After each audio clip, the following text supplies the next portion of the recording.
Day seven. Day seven, a full week of coming to you live from the house. And here, we're still talking about affirmation today. Let's put it that way. I've had a great time talking to you so far, and we're going to keep it going. But just to let you know, I am posting the list of quotes since I'm getting a good feedback from the last video I posted on the list of positive affirmations. I'll be posting those quotes, that list of quotes on, the list of affirmations onto my website. That's DARLANDOFORTUNE.com. D Orlando Fortune. That's Orlando, like Orlando, Florida, with an A. DRLandoFortune.com. I have a page up there for those directing you towards those list of positive affirmations here shortly. Now, second thing of order, I want to make sure we review what we have gone over in the last couple of videos so that we're leading up to today. The first 2 days ago, we spoke about 3 things that we need to do in order to use affirmations that work. First, we need to make sure that we're in a proper state when we do our positive affirmations. Secondly, we need to make sure we're using proper words in order for it to have some effective positive affirmations. The last thing we need to do is to be consistent with our affirmations. We got to do them consistently, or they're not going to work. Okay. Now we followed that first video up yesterday with a video, again, going back more over to affirmations, following up talking about the belief we must have in affirmations in order for them to work. You must have a belief in affirmations because every day you are building a list of affirmations for yourself. You're affirming things into your life, but a word you're constantly saying to yourself as you're walking around. You're creating your own list of affirmations, whether they're positive or negative depends on you. And yesterday, another good point I made yesterday, I believe, is the power of prayer. Prayer is an ultimate. It is the ultimate, the pinnacle, if you will, of positive affirmations. So we want to use, if you are someone who's prays, you want to pray in the morning, pray in the evening, and after those prayer sessions, that's when you want to go ahead and say your list of affirmations. Now, I want to go ahead and also let you know about how one thing I used to do. You don't have to always do these prayers at home, or it's not prayers, but prayer actually, not also prayers, but you don't have to do these affirmations, say these affirmations at home. You don't have to worry about it. You don't have to go tucking off in the closet and saying them in private. You don't have to go in the bathroom and saying lock the door and say them either. Here's one thing I used to do, and it's kind of kooky. When I was working for the government out in DC, I would have my lunch breaks and I was still working on this building myself. And one thing I do, I step outside. I knew how to smile, like as we discussed, I had to smile. So I step outside, I'm smiling all big, I'm walking down the street, feeling good, And then what I would do is I would do this thing. I got it from one of my favorite comedians, Richard Pryor. He does a skit on a character named Mudbone. And Mudbone talks about when you're going outside, you got to grab you some of that sunlight and just rub it all over your face. So I'd literally be doing just rubbing sunlight over my face. It worked for me. It felt good. I started it made me think about Richard Pryor, made me giggle, made me laugh.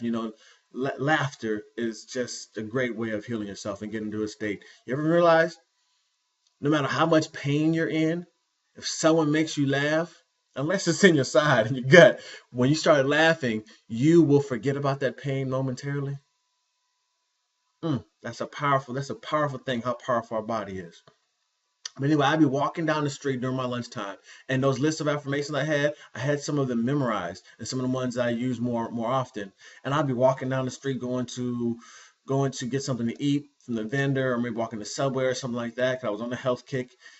I would just go down the street, my head up, smiling, saying, I am wealthy, I am great, I am beautiful, I'm powerful beyond all measures. I'm walking down the street, I'm saying this to myself. Now, of course, I probably looked kind of crazy walking down the street, my head up, head all high, smiling and just talking to myself, but who cares? It's my world at that point. So you don't, what I'm saying about, my point is, you don't have to just say these at home or hide and duck off. Be proud of what you're doing for yourself. I'm not telling you to go down the street, scream them out at the top of your lungs, just to cause attention, but do it when you feel the urge to do it. If you're feeling your hurt to do it, do it. Man, it's your world. So we're giving an introduction today. Today we're going to be talking about the power of affirmation, the power of affirmation, okay, and how affirmations, they're actually reprogramming the subconscious mind. So I'll give you a little story about that. Okay, understand that there's things that are coming into our brain all the day, as we discussed 2 days ago. There's things that are always coming into our mind, into our consciousness. Okay, but so much of the things, our daily things we do, is focused on what's happening right now. Do I want to do? What I consciously want to do? I want to pick up this pen. Do I want to push a button on this keyboard? Do I want to answer the phone? These are things I'm consciously doing. But we're not consciously we're not taking care of our breathing. We're not constantly doing that. We're not actually telling our hand sending off the electrical impulses through our muscles to tell it to pick up that pen or to touch a key on this keyboard. We're not consciously doing those things. However, we do have the power to give ourselves some more personality traits that are more conducive to being successful. So basically, by using these affirmations, we are reprogramming our subconscious mind to find and seek out success. You've heard the stories before about how when you buy a new car, like when I first got my Lincoln LS, I loved that car. I don't have it anymore, but I loved it.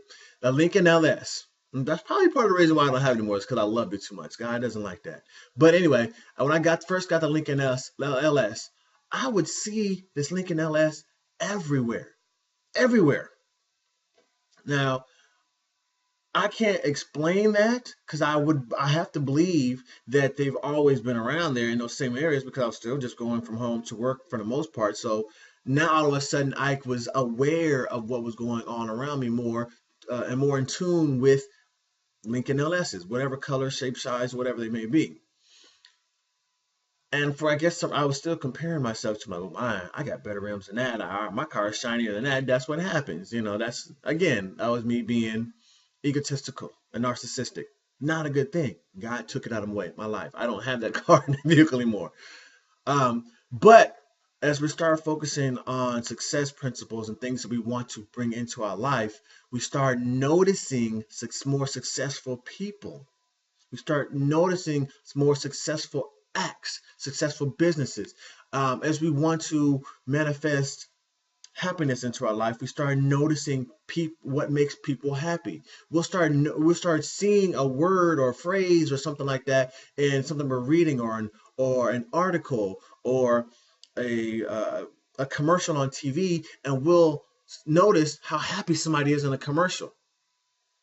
That awareness starts picking up, and we'll start figuring out, another mind will pick up like, what made them so happy? You start thinking about that. You start comparing yourself to those, okay? Because you want that happiness in your life.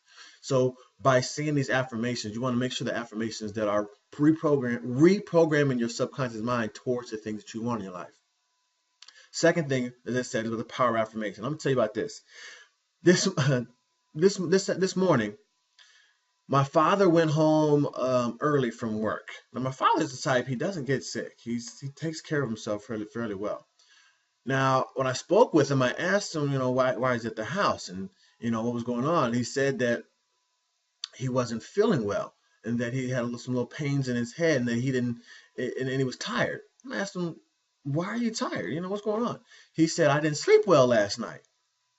Well, come to find out, he just told me that the reason why he didn't sleep well is because he had got a phone call. He was playing golf yesterday, and he received a phone call from the hospital, but they didn't leave a voicemail.